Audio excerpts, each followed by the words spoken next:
Obxectos do barco, maquetas, réplicas e máis de 180 fotografías. O naufraxo do Santa Isabel deixa de ter segredos pros cambadeses. O Salón José Peña acolle a mostra Santa Isabel, o naufraxo.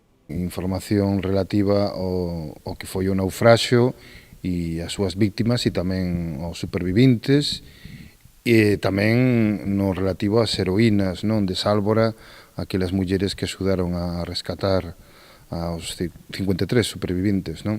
A exposición xa percorreu varias vilas da provincia de Pontevedra. Agora desembarca en Cambados ata o 20 de outubro para botar un pouco de luz sobre o que aconteceu na noite do 1 ou 2 de xaneiro de 1921 na contorna da illa de Sálvora. E agora pois está un poquinho máis completa porque vanse incorporando pezas que se atopan, bueno, e algún outro documento tamén que nos van facilitando, non? Penso que é unha exposición que vai despertar moito interese en Cambados.